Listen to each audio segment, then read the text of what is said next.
वाकिफ कहाँ जमाना हमारी उड़ान से, वो और थे जो हार गए आसमान से। नमस्कार, मिरर मीडिया के खास कार्यक्रम में आपका स्वागत है। मैं धीरेंद्र और संघर्ष से सफलता में इस बार हम जुड़ेंगे डॉक्टर डीपी भूषण से, जिन्हें कई प्रकार के अवार्ड मिल गए हैं। उनके चिकित्सीय कार्य में बेहतर जो कार्य किया उन्होंने, उसकी सराहना को लेकर कई प्रकार के अवार्ड मिले हैं। हम उनसे जुड़ते हैं और जानते हैं उनके संघर्ष की कहानी है कि किस प्रकार वो यहाँ तक पहुँचे हैं और आज वो जिस मुकाम पे हासिल जिस मुकाम पे खड़े हैं उसे पाने को लेकर कितना संघर्ष किया था। सर, कई तरह के संघर्ष से आपने गुजरा होगा और आज इस मुकाम में पहुंचे हुए हैं और हर जगह आपका नाम है, कई अवार्ड भी आपको मिले हैं। कैसी रही संघर्ष की गाथा आपकी? बस शुरू में मेरे पिताजी कस्टम्स एंड सेंट्रल एक्साइज के इंस्पेक्टर थे जी। और हम लोग रहते थे उसमें बछवाड़ा में नारेपुर हाई स्कूल में पढ़ते थे। हम लोग 5 भाई और 3 बहन। तो संघर्ष तो था ही, और उस समय ये परिवार नियोजन वगैरह की परंपरा भी नहीं थी और इसे शायद बुरा भी माना जाता था। तो इन सभी चीज़ों को लेकर के थोड़ी बहुत आर्थिक तंगी से गुजरे और वहीं से फिर नेतरहाट में मेरा सिलेक्शन हुआ। नेतरहाट में सिलेक्शन के बाद जीवन देखने की दशा और दिशा दोनों बदली। और नेतरहाट में चूँकि एक ऐसा स्कूल है, जी, स्कूलिंग मैंने नेतरहाट से की, और वहाँ पर आर्थिक कैटेगरी होती है, सभी बच्चों की बराबर फीस नहीं लगती है। तो माँ बाप की जो इनकम होती है उस हिसाब से फीस लगती है। तो हम आराम से पढ़ पाए और मेरा तीसरा भाई भी पढ़ पाया वहाँ से। और बस उसके बाद तो फिर मेडिकल कॉलेज। और फिर नहीं, मतलब सर, आपने जब मैट्रिक किया होगा, बोर्ड दिया होगा, उसके बाद ही डिसाइड कर लिया था आपने कि मेडिकल प्रोफेशन में जाना है? अगर ये पूछिए तो जब मैं 7वीं कक्षा में था और जब मुझको मिडिल स्कॉलरशिप मिला था वो भी गुमला में, सेंट इग्नेसियस स्कूल गुमला में, तो वैसी स्थिति में मेरी माँ ने कहा कि बेटा डॉक्टर बनेगा। अच्छा, फिर आपने डिसाइड कर लिया कि अब डॉक्टर की डिग्री लेना है? और मेरी माँ को कमर में दर्द होता था, डॉक्टर बी मुखोपाध्याय से दिखाया गया, तो उन्होंने कहा कि मेरा बेटा हड्डी का डॉक्टर बनेगा। तो मेरे मन में था कि हड्डी का डॉक्टर बनो, और कोई ऐसा बुरा एवेन्यू भी नहीं है, कोई बुरा कैरियर भी नहीं। सर, कितना बार आपने अटेम्प्ट किया होगा? क्योंकि आज के डेट में तो नीट का एग्जाम देना पड़ता है लोगों को इस प्रोफेशन जाने के लिए। उस समय तो कंबाइंड एंट्रेंस टेस्ट होगा आपके ज़माने में, तो किस प्रकार के टेस्ट हुआ करते थे? हमारे समय मेडिकल का अलग और इंजीनियरिंग का अलग होता था। और एक आदमी जिसको कि आईएससी में अगर वो एडवांस मैथ्स एक्स्ट्रा रखता था तो मेडिकल और इंजीनियरिंग दोनों में एग्ज़ाम दे सकता था। तो मैट्रिकुलेशन पास करने के बाद मैंने एडवांस मैथ्स रखा था और मन में मैथमेटिक्स के प्रति ज़्यादा रुचि और रुझान थी। तो इच्छा होती थी कि किसी भी तरह से कहीं भी हो जाए, और हुआ भी ऐसा ही। मेरा आईआईटी खड़गपुर में भी सिलेक्शन हुआ, 231 रैंक था उस समय, और मेडिकल कॉलेज में भी सिलेक्शन हुआ। तो सर, मतलब आप पहला बार ही एग्जाम दिए थे, उसी समय आप सक्सेस हो गए थे कि हाँ, अटेम्प्ट करना मैंने पड़ा था? वो दोबारा नहीं एग्ज़ाम देना पड़ा, पहली बार में सब हो गया। सर, रहने वाले कहाँ के आप हैं? हम रहने वाले आरा भोजपुर के हैं, और आरा में भी एक गांव है सलेमपुर, गंगा के किनारे का, वहीं के हम रहने वाले हैं। घर में कौन कौन है? घर में माताजी पिताजी में पिताजी नहीं रहे, माताजी साथ हैं, अभी भी वो साथ हैं, जिन्होंने मुझे हड्डी का डॉक्टर बनने के लिए प्रेरणा दी थी और मैं बना। और बस भाई वगैरह सर? भाई 5 भाई हैं हम लोग और 3 बहनें हैं। 3 में से 2 बहनें तो विदेश में हैं, अमेरिका और कतर में, और एक बहन रांची में है। और भाई में से एक मुझसे जस्ट छोटा भाई, वो नहीं रहा, कुछ हार्ट का प्रॉब्लम हो गया था, और उसके बाद के सारे भाई हैं। सर, एक चीज़ और समझना चाहेंगे, क्योंकि आपने बताया कि सैनिक स्कूल से आपने पढ़ाई की है। मैंने नेतरहाट नेतरहाट स्कूल से पढ़ाई जी की जी। है। तो नेतरहाट में सब पढ़ाई कर रहे होंगे, तो उस समय की स्थिति क्या थी? मतलब उतना मदद मिल पाता होगा वहाँ से कि या फिर बाहर में भी डिपेंडेंसी रहना पड़ता होगा आपको? नहीं, नेतरहाट एक बहुत ही सेल्फ सफिशिएंट विद्यालय है, टोटली सेल्फ सफिशिएंट। इस मामले में उसको कहते हैं गुरुकुल ऑफ बिहार और झारखंड। तो वो सच में है ऐसा। वहाँ जाने के बाद आपको कभी पता ही नहीं चलेगा कि कौन बालक ए श्रेणी का है, कौन बालक सी श्रेणी का है। मतलब सैनिक स्कूल की जो पढ़ाई होती है वो किया आपने? नहीं, सैनिक स्कूल की नहीं। नेतरहाट स्कूल एक नॉर्मल आवासीय विद्यालय है, और सैनिक स्कूल जो है सो मिलिट्री स्कूल है। तो मैंने नेतरहाट आवासीय विद्यालय से अपनी पढ़ाई जारी। तो सर जब इस आवासीय विद्यालय से आप निकले बाहर और आगे की पढ़ाई के लिए, तो मतलब क्या कहीं कुछ तैयारी करने के लिए किसी कोचिंग इंस्टीट्यूट या फिर? नहीं नहीं, नेतरहाट से निकले और मेडिकल कॉलेज में हो गया मेरा। मेडिकल कॉलेज में भी हुआ और आईआईटी में भी हुआ, तो मैंने मेडिकल कॉलेज जाना प्रेफर किया और मैं मेडिकल कॉलेज चला गया। तो सर इन बिटवीन कुछ एक कॉम्पिटिटिव एग्जाम भी दिए होंगे आपने? नहीं, ऐसा कोई मैंने बनना था डॉक्टर, बन गया। सर आज के परिवेश में कई ऐसी बातें होती है, कई तरह के कंपटीशन हो गए हैं, बहुत सारे मेडिकल इंस्टीट्यूट खुल गए हैं, फिर प्राइवेट कोचिंग खुल गए हैं। ऐसे में युवाओं को ये समझ में नहीं आता है कि मतलब सेल्फ स्टडी करना जरूरी है या कोचिंग पर डिपेंडेंसी क्या होना चाहिए? अगर आप मेरे अनुभव से पूछना चाहें, तो अगर आप सब्जेक्ट को अच्छी तरह से पढ़ते हैं, विषय वस्तु को ठीक से जानते हैं, तो ऐसी परिस्थिति में सब्जेक्ट ही तो पूछा जाता है। अब सब्जेक्ट जानते हैं तो फिर सब्जेक्ट जानते हैं, फिर कंप्लीट करेंगे। मेरा कुछ जो भी ट्रैक रिकॉर्ड ऐसा रहा कि मैंने उस समय ज़िंदगी में जितने भी एग्जाम्स दिए मैं सभी में पास हुआ था। दरोगा का भी इम्तहान दिया था, उसमें भी पास हुआ था। लेकिन आपको मेडिकल प्रोफेशन चुनना था? हाँ, माँ का मन था कि बने और हमको भी मन होने लगा बाद में। तो मतलब पहले बार में ही यहाँ धनबाद में सिलेक्शन हो गया कि कहीं और कॉलेज मिला था? मेडिकल में जो नियम है वो है कि पहले आप बिहार सरकार के बनते हैं और उसके बाद मेडिकल कॉलेज में फिर एंट्रेंस का मार्क्स के हिसाब पर दिया जाता है। तो रेजिडेंसी में मेरिट लिस्ट बनता है, उस मेरिट लिस्ट में मेरा नाम सबसे ऊपर था। तो वैसी परिस्थिति में मुझको पटना मिल जाता, नालंदा मेडिकल कॉलेज मिल जाता, लेकिन मैंने ये सोच कर कि उस समय देवघर में पोस्टेड था, तो अपने जगह से नज़दीक धनबाद चुनना पसंद किया? धनबाद चुनना पसंद किया और लगा ऐसा कि फिर फ्यूचर स्ट्रगल्स इसमें नहीं है।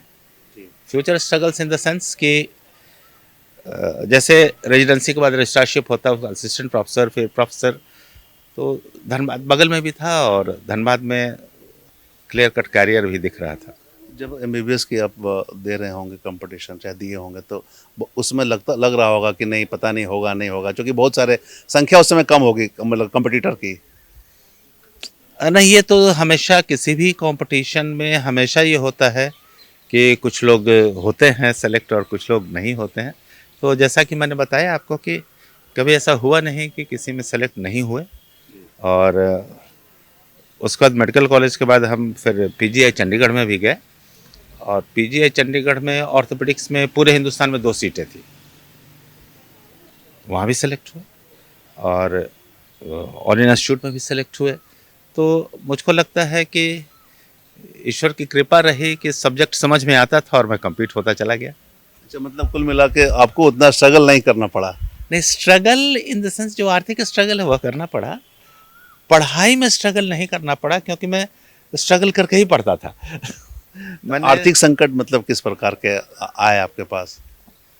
हमारे ही क्लास में मेडिकल कॉलेज में लड़के थे जिनको सुविधाएं ज़्यादा थी, आराम से रहते थे। मेडिकल कॉलेज में कभी कभी पिताजी पैसा देना भूल जाते थे, तो वैसी स्थिति में मैं ट्यूशन करता था आईएससी के लड़कों का और उनके ट्यूशन से जो पैसा मिलता था उससे मेस का खर्चा भरता था। तो ये सब मैंने किया है मतलब और दौर से भी गुजरे हैं? हाँ, और वो तंगी और स्ट्रगल संघर्ष के चलते कभी ऐसा हुआ नहीं कि लगे कुछ करें। जैसे आज तक मैंने ड्रिंक नहीं किया, आज तक मैंने चाय नहीं पी, तो कुछ स्ट्रगल इस तरह से नसों में रच बस गया कि लगा कि बस यही है, जीवन है। जुनून सवार था कि कुछ हाँ, करके जुनून था कि अब एकेडमिक्स में ही कुछ करना है। शरीर स्वस्थ था तो एक्सरसाइज करते थे, दौड़ते थे, खेलते थे, कूदते थे। सर एक चीज़ और हम समझना चाहेंगे, हॉस्टल की आपने बताया कि हॉस्टल में बहुत सारे मित्र भी आपके रहे होंगे, कई तरह के मित्र होते हैं, युवाओं में लोग एंजॉय करते हैं, तो कभी ऐसा मौका है कि आपको मतलब बंक मारना पड़ा क्लास? हाँ, क्लास बंक मारते थे, ये सच्चाई है कि क्लास बंक करते थे। और उस समय मुख्य बात यह रहती थी कि जिन क्लासेस से फ़ायदा नहीं होता था, टीचर तो हर तरह के होते हैं, तो उन लोगों का क्लास बंक करते थे। कभी कभार सिनेमा देखने के लिए बंक करते थे। सिनेमा देखने हॉस्टल क्लास छोड़कर? क्लास छोड़कर सिनेमा नहीं देखा, लेकिन सिनेमा देखते थे और क्लास का बंक करते थे कि क्लास नहीं किया और वार्ड में चले गए, क्लास नहीं किया। खाने वाने का शौक़ था तो कभी कभार खाने चले गए, लेकिन क्लासेस बहुत बंक नहीं किया, लेकिन फिर भी कुछ तो बंक किया। अच्छा, अब चूंकि हम बात करते हैं तो कुछ ऐसे भी दोस्त मिल जाते हैं उस समय कि लगता है कि अब ये संगत मतलब गलत हो गया, तो ऐसा कभी फील हुआ आपको कि नहीं संगत गलत हो रहा है? इस मामले में ऐसा कुछ नहीं हुआ। हालांकि कुछ दोस्त ऐसे थे।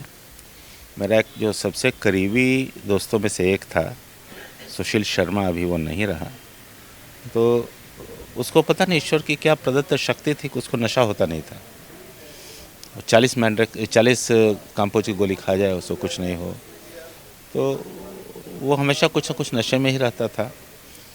उससे दोस्ती की मुख्य वजह यह थी कि उसको कभी भी जिस क्लास को हम बंक करते हैं और उसको वो किए हुए है तो हम लोग को बड़ी आसानी होती थी, क्योंकि उसको पूरा क्लास याद रहता था। कभी वो अपना कोई भी क्लास मेडिकल कॉलेज के 5 साल का भूला ही नहीं। तो भगवान ने उसे विलक्षण स्मृति शक्ति दी थी। लोग मेरी स्मृति शक्ति के बारे में भी चर्चा आज भी करते हैं कि बहुत सारी उस समय कविताएं याद हैं, हिंदी और अंग्रेजी के आलेख याद हैं, बहुत सारी शेर व शायरी याद है, लेकिन उसकी विलक्षण प्रतिभा थी। तो वो मेरा बुरा दोस्त था। एक चीज़ और हम समझना चाहेंगे सर, जनरली आमतौर पर लोगों का कहना होता है कि पढ़ाई के समय अगर शिक्षक का मार नहीं खाए तो क्या मज़ा आया, और माँ बाप का मार नहीं खाए तो क्या ही मज़ा। ऐसा मौका मिला आपको? बहुत पिटाई हुई। शुरू में पिताजी की बहुत पिटाई होती थी, और याद है गुमला में थे तो करंज के दतुअन से पिटाई होती थी, लंबा लंबा आता था और पीठ पीठ पर दाग पड़ जाता था। मेरे पिताजी गुस्सैल स्वभाव के थे, दौड़ा दौड़ा के मारते थे, लेकिन कभी भी उन्होंने किसी गलत काम के लिए नहीं मारा। हमेशा सिर्फ पढ़ाई के लिए पिटाई होती थी। और शिक्षक से? शिक्षकों से कभी कभी पिटाई होती थी। क्लास में फर्स्ट सेकंड करते थे तो जनरली टीचर्स नहीं पीटते थे। जनरली सर बंक करके जाते होंगे, चाहे कुछ ऐसा? नहीं, स्कूल में तो कहीं बंक किया नहीं, और कॉलेज में बंक करने का कोई वैल्यू था नहीं। एक चीज़ और हम समझना चाहेंगे सर, आमतौर पर चूँकि लोगों का कहना होता है कि अरे यार शादी करा दो, लक्की हो जाएगा, नौकरी हो जाएगी। तो आपकी मतलब शादी से पहले नौकरी हुई थी या शादी के बाद? मेरी नौकरी नहीं, मैं एमएस कर रहा था पीजीआई चंडीगढ़ में। उस समय मेरी शादी हुई थी और मैडम टाटा की थी, मेडिकल कॉलेज में ही थी। शुरू से मेरे पिताजी माँ का सपना था कि लड़की मेडिकल प्रोफेशन की ही हो, इसलिए शादी की गई। सेम प्रोफेशन में आपको मिल गई? जी जी, अभी भी मैडम यहीं पर हैं, मेडिकल कॉलेज में ही हैं, और मेडिकल रिकॉर्ड डिपार्टमेंट में वो इंचार्ज हैं, मेडिकल ऑफिसर हैं। अभी कभी ऐसा कोई वाक़या आपके साथ हुआ, चूँकि यंग जनरेशन में अक्सर होता है विदाउट टिकट सफ़र करने का, प्लेटफॉर्म पे पैसा के अभाव में रात गुजारने का? पता नहीं, ये तो बड़ा अक्सर होता था मेरे साथ। कुछ आरा का होने की वजह से, कुछ थोड़ा सा उदंड स्वभाव था, उसके चलते विदाउट टिकट जाना बड़ी शान की बात समझी जाती थी। और विदाउट टिकट चलते भी थे, चले भी थे, एक दो बार पकड़ाए भी थे, लेकिन फाइन वाइन नहीं हो पाया। लेकिन भाग जाते थे, हल्ला करते थे, टिकट कलेक्टर को धमका के निकल गए, इस तरफ की चीज़ करते थे।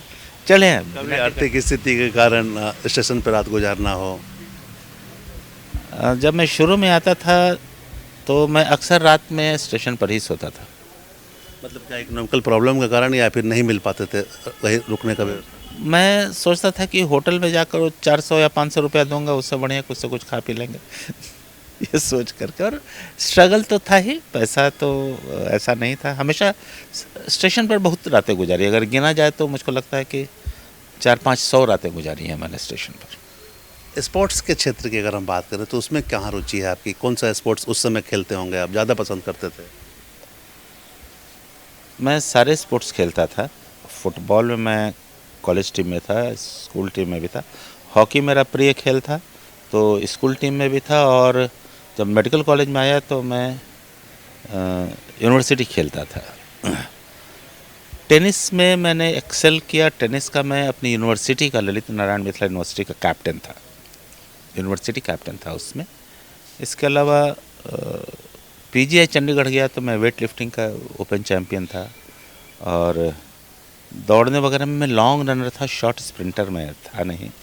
फिजिकली मैं बहुत ही काफ़ी सक्षम था, इसलिए कभी कोई दिक्कत नहीं है। और नेतरहाट स्कूल में भी अभी तक आज तक मेरे डिस्कस थ्रो का रिकॉर्ड है। सर, आज के परिवेश में कंपटीशन भी बहुत हो गए जी। हैं और कोचिंग इंस्टीट्यूट भी खुल गए हैं, ऑनलाइन पढ़ाई हो गई है। तो जो युवा हैं, जो स्ट्रगल कर रहे हैं, उनको कहीं ना कहीं लगता है कि सक्सेस नहीं कर पाएंगे, तो भटक जा रहे हैं। तो क्या करना चाहिए? देखिए, बहुत सिंपल सी बात है। मैं अपने अनुभव से बताता हूँ और मैंने देखा भी है, और मैं मेडिकल कॉलेज का प्रोफेसर भी हूँ, इसलिए इस बात को तो समझना होगा कि जो भी स्ट्रगल हो, जैसा भी हो, लड़के तो compete करते हैं और उन्हीं लड़कों में से कुछ लोग compete करते हैं। तो जो अच्छे होते हैं वही compete करते हैं। कुछ नाजायज़ तरीके से आते होंगे, लेकिन अधिकतर लोग जो काबिल होते हैं वो compete करते हैं। इसलिए इसमें सोचना ही नहीं है, आप अपना समय दीजिए और आप compete करेंगे। मैंने एक बार एक स्टूडेंट ने कहा कि सर मुझे याद नहीं होता है। मैंने पूछा कि तुम्हें अपने भाई का नाम याद है? बोला हाँ। गांव का नाम याद है? बोला हाँ। क्यों नहीं भूले? तुम कहते हो कि मंदमती हो। तो उसका सर ही कैसे भूल सकते हैं? फिर मैंने कहा कि इसी को कहते हैं रेपिटिशन। एक तेज लड़का और एक एवरेज लड़के में सिर्फ इतना ही है कि उसको कुछ चीज़ें ज़्यादा याद हैं, और उसके याद होने की वजह यह है कि वो कम रेपिटिशन में याद करता है। उस गैप को भरना है तो तुम ज़्यादा रेपिटिशन करो। वो 3 घंटा पढ़ के जितना काम करता है तुम 6 घंटा पढ़ो, ज़रूर उसके बराबर पहुंच जाओगे। कहने का मतलब यह कि उद्यम, अध्यवसाय और अध्ययन, ये तीनों चीज़ें अगर हों तो आपको compete करने से रोकना मुश्किल है। फिर अपना ब्रांच ज़रूर देखिए, अपनी इच्छा ज़रूर देखिए, अपना इंटरेस्ट ज़रूर देखिए और उसी हिसाब से अपना compete कीजिए। तो अभी जो ऑनलाइन पढ़ाई चल रही है, यूट्यूब में भी लोग पढ़ा दे रहे हैं, तो लोगों को लगता है कि ऑनलाइन अच्छा पढ़ाई हो रहा है, सेल्फ स्टडी नहीं कर पा रहे हैं। तो ऐसे में क्या करना चाहिए युवाओं को? युवाओं को यह डिसाइड करना चाहिए कि उनको कौन सी चीज़ से उनकी मति याद करती है। अगर उनको विजुअल इम्पैक्ट से याद होता है तो ऑनलाइन करें, क्लास में जाएं, जब डॉक्टर बोलता है, टीचर बोलता है, उसको देख करके याद करें। अगर उनको लगता है कि पढ़ने से याद होता है तो वो पढ़ें। और मैं अपने 2 दोस्तों का उदाहरण देना चाहूँगा। एक अभी यूनिवर्सिटी ऑफ फ्लोरिडा में हेपेटिक ट्रांसप्लांट फिजिशियन है। दुनिया में लगभग 5 ट्रांसप्लांट फिजिशियन हैं, तो he is one of them, he is top 5 persons in the world. उसके साथ थी कि वो बोलता था कि मेरे रूम में भी तुम बैठे रहोगे तो हम डिस्टर्ब हो जाएंगे। मेरा दूसरा दोस्त अनिल कुमार अग्रवाल, वो इंडियाना पॉलिस में है। वो पीडियाट्रिक कार्डियोलॉजिस्ट है and he is also top class paediatric cardiologist. वो अपने टाइम में पटना मेडिकल कॉलेज का टॉपर भी था और लगातार टॉपर था, और फिर एमडी में भी टॉप किया, इत्यादि इत्यादि इत्यादि जो भी उसका होता है। वो जब पीजीआई चंडीगढ़ में मेरे साथ था तो हम बोले कि तो अच्छा पढ़ रहे हो, मैं जाता हूँ। बोला कि नहीं पढ़ना, तुम बगल में बैठे गाना भी सुनते रहोगे तो हमको पढ़ने में डिस्टर्बेंस नहीं होता है। कंसंट्रेशन होना चाहिए। अपना पढ़ने का अलग अलग तरीका है। अगर आपको किसी से डिस्टर्बेंस होता है तो आप उस अपने को पहचानिए और डिस्टर्ब मत होइए। अगर आपको पढ़ने में किताब से समझ में आती है चीज़ तो किताब से समझिए। अगर डिस्कशन से समझ में आता है तो डिस्कशन कीजिए। अगर आपको लिख करके समझ में आता है तो लिख कर समझ कीजिए, क्योंकि हर व्यक्ति अलग होता है। आज जैसे मैं अपने बारे में कहता हूँ, मुझको डिस्कशन करने से सबसे ज़्यादा समझ में आता है।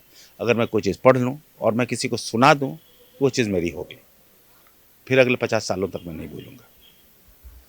एक सवाल और समझना चाहेंगे सर, क्योंकि बहुत सारे युवा एग्ज़ाम देते हैं, एक बार में उनका नहीं हो पाता है, सक्सेस नहीं कर पाते हैं, फिर दोबारा ट्राई करते हैं, सक्सेस नहीं करते। तो क्या लगातार ट्राई करना चाहिए या निराश नहीं होना चाहिए? क्या करना चाहिए उन लोगों को? एकदम निराश नहीं होना चाहिए। ऐसे बहुत सारे मौके हैं जिस समय आपका नहीं होता और आप करते हैं। और मैंने बहुत सारे मित्र हैं मेरे ऐसे, उनका एक बार में नहीं हुआ, 2 बार में नहीं हुआ, 3 बार में नहीं हुआ। अभी मैं गया था एक दोस्त की शादी में जो कि वर्ल्ड नेफ्रोलॉजी का प्रेसिडेंट है, first from the India, PGI Chandigarh का ही है। उसके क्लास में एक मिले, बोले मुझको बोला कर अरे पन्ना क्या कर रहे हो? तो मुझे लगा कि ये हमसे 2 साल जूनियर क्लास में, ये कौन मुझको पन्ना कर रहा है। लेकिन परिचय के बाद पता चला कि स्कूल में मुझसे 1 साल सीनियर थे, यानी कि उन्होंने 4 साल लगातार कोशिश की, चौथे साल जाकर मेडिकल कॉलेज में कम्पीट की। इसलिए आप कब कम्पीट करेंगे, मेडिकल हो, इंजीनियरिंग हो, कहाँ भी हो, कोई नहीं जानता। हिम्मत तो मत हारिए, बहुत पुरानी बात है ना, हारिए नहीं हिम्मत विसारिए ना हरि नाम, जाहि विधि राखे राम विधि रहिए। तो अभी हमने आपको मिलाया ज़िंदगी के असली हीरो से, जिन्होंने संघर्ष कर अपने मुकाम को हासिल किया। यह ज़रूरी नहीं है कि अगर आपको सफलता नहीं मिलती एक बार में तो आप कोशिश करना ना छोड़ें, लगातार कोशिश करते रहें, मंजिल आपके कदमों में होगी। हम अगले एपिसोड में आपको दिखलाएंगे और असली हीरो से जो संघर्ष कर एक मुकाम को हासिल किए हैं। तब तक के लिए बने रहें मिरर मीडिया के साथ। कैमरामैन संजय के साथ धीरेंद्र, मिरर मीडिया, धनबाद।